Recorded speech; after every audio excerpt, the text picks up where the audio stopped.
بسم الله الرحمن الرحيم.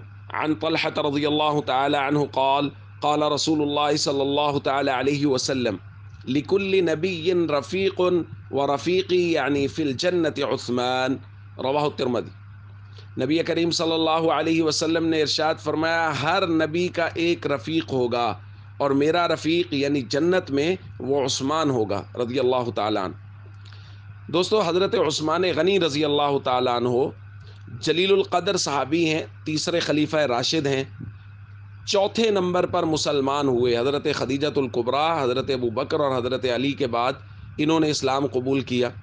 حضرت عثمان غنی رضی اللہ تعالیٰ عنہ نے اسلام کے لیے 3 ہجرتیں کی۔ سب سے پہلے مکہ سے حبشہ کی طرف ہجرت اپنی زوجہ محترمہ حضور کی لاڈلی بیٹی حضرت رقیہ رضی اللہ تعالیٰ عنہ کے ساتھ۔ پھر حبشہ میں یہ افواہ اڑ گئی کہ اہل مکہ مسلمان ہو گئے ہیں، تو یہ واپس آئے۔ یہاں کے معلوم ہوا کہ حالات تو ویسے کے ویسے ہیں، تو پھر دوبارہ حبشہ کی طرف ہجرت کی۔ پھر حبشہ سے مدینہ منورہ کی طرف ہجرت کی۔ تو یہ 3 ہجرتوں کا شرف حضرت عثمان غنی رضی اللہ تعالیٰ عنہ کو حاصل ہے، اور ایک شرف حضرت عثمان غنی رضی اللہ تعالیٰ عنہ کو ایسا حاصل ہے جو کائنات میں کسی امتی کو حاصل نہیں ہے، یعنی نہ پہلی امتوں میں نہ اس امت میں، کہ کسی ایک نبی کی 2 بیٹیاں یکے بعد دیگرے کسی ایک شخصیت کے گھر میں اس کے نکاح میں آئی ہوں۔ یہ شرف صرف حضرت عثمان غنی رضی اللہ تعالیٰ عنہ کو حاصل ہے، اور اسی لیے ان کو ذو النورین کہا جاتا ہے، یعنی 2 نوروں والا۔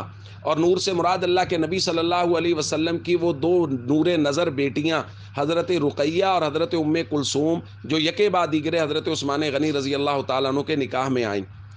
تو بہت فضائل حضرت عثمان غنی رضی اللہ تعالیٰ عنہ کو حاصل ہیں۔